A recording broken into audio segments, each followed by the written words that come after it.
آج بڑا افسوس ہوا کہ وزیر اعظم عمران خان صاحب اور بشرا بی بی صاحبہ کو ایک کا ایکسیس بلاک کر دیا گیا ایک بار پھر. ہم اس چیز کو کنڈیم کرتے ہیں.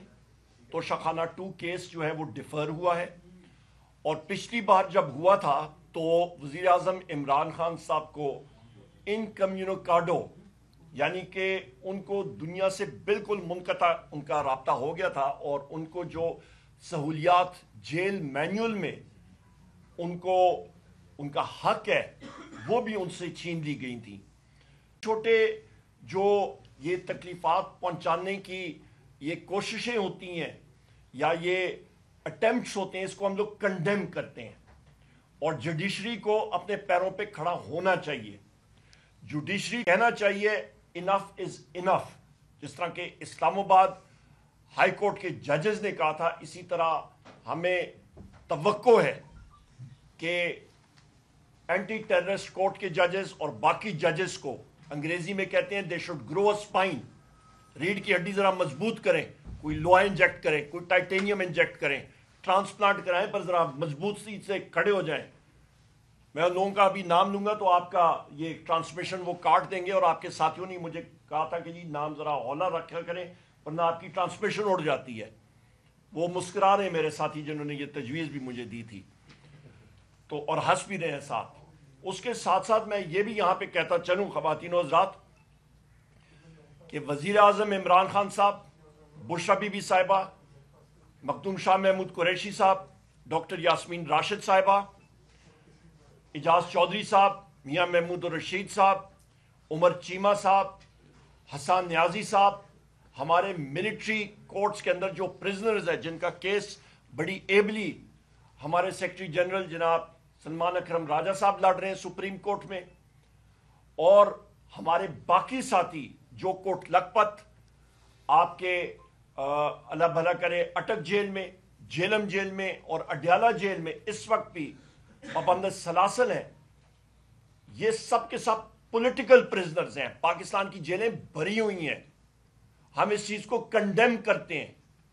پاکستان میں آئین اور قانون کی بالادستی ہونی چاہیے، جو کہ نہیں ہے، اور چونکہ پاکستان میں آئین اور قانون کی بالادستی نہیں ہے، پاکستان میں انویسٹمنٹ 0/0/0. آپ جا کے ملیں دیکھ لیں، فیکٹریاں دیکھ لیں، کاروبار دیکھ لیں، سب کا سب بند. آپ زراعت کا شعبہ دیکھ لیں، بند. آپ سروسز سیکٹر دیکھ لیں، بند. انویسٹمنٹ کرنے کے لیے کوئی تیار ہی نہیں ہے. آپ کا لارج سکیل مینوفیکچرنگ جو انجن ہوتا ہے آپ کی معیشت کا، وہ منفی گروتھ ریٹ. اس کا مطلب ہے کہ آپ کی گاڑی کا انجن، رنگ پسٹن اس کے اڑ گئے ہیں، انجن سیز ہے، اور آپ کہتے ہیں کہ جی گاڑی چل رہی ہے. او بھائی آپ کس کو بے وقوف بنا رہے ہیں؟ کوئی الف بے معیشت کی ہم نے بھی پڑھی ہوئی ہے. یہ بینکر ہیں شبلی صاحب، یہ کوآپریٹ لائرز بیٹھے ہوئے ہیں یہاں پہ، ان سے پوچھیں کون سی معیشت چل رہی ہے. میں چیلنج کرتا ہوں، آ جائے میرے ساتھ. یہ کہتے ہیں جی مہنگائی کم ہوتی ہے، آ جائے میرے ساتھ. اکیلا میں جاؤں گا، میرے ساتھ آ جائیں آپ کیمرہ مین سارے، آپ کی میڈیا کی ٹیم ہو، حکومت کا جو شخص کہتا ہے کہ مہنگائی کم ہو گئی ہے وہ آ جائیں. ہم لوگ جاتے ہیں ذرا آرے بازار جاتے ہیں، ہم لوگ جودھیا بازار جاتے ہیں، مختلف بازار ادھر ہم لوگ جاتے ہیں، پنڈی میں، پشاور میں، اور پوچھتے ہیں لوگوں سے.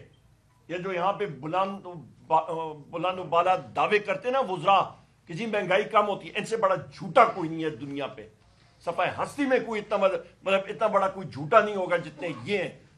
عوام کہاں پہ چلی گئی ہے؟ بجلی کا ریٹ 75 روپے یونٹ پہ تھا، پی ٹی آئی کے دور میں 17 روپے یونٹ تھا. گیس کا بل دیکھ لیں، لوگ تڑپ رہے ہیں. آٹا، چینی، دالیں، گوشت، مرغی، آلو، سبزی، ہر چیز کو آگ لگی ہوئی ہے. جس کو آپ پرچیزنگ پاور کہتے ہیں، قوت خرید، وہ لوگوں کے ہاتھوں سے نکل گئی ہے. یہاں پہ دل پہ ہاتھ رکھ کے آپ سارے میڈیا کے ساتھی بھی مجھے بتائیں آپ کسی کا گزارا کچن کا ہو رہا ہے، اور اس کے بعد مجھے پھر بتائیے گا. اس کے آگے ہم لوگ بات کرتے ہیں ٹویٹس، اوپن ٹویٹس اور لیٹرز کے حوالے سے. وزیر اعظم عمران خان صاحب کا جو ہے، میرے بھائی نے، بیرسٹر گوہر صاحب نے، چیئرمین صاحب نے اس کو تفصیلاً بات کی، اس کو میں ٹچ کروں گا. آپ یہ اندازہ لگا لیں کہ مطلب ایک شخص جو وزیر اعظم پاکستان رہ چکے ہیں اور آئندہ بھی ہوں گے، ان کا نام ہے وزیر اعظم عمران خان صاحب. انہوں نے پاکستان تحریک انصاف کو زیرو سے شروع کیا. ان کا پورا ایک نچوڑ ہے. پاکستان کی سب سے مقبول ترین پارٹی آج پاکستان تحریک انصاف ہے. ان کے تجربے کا فائدہ اٹھانا چاہیے. واحد وہ لیڈر ہیں جو پاکستان کے چاروں صوبوں میں مقبولیت ہے ان کی، اور جو قوم کو جوڑ سکتے ہیں.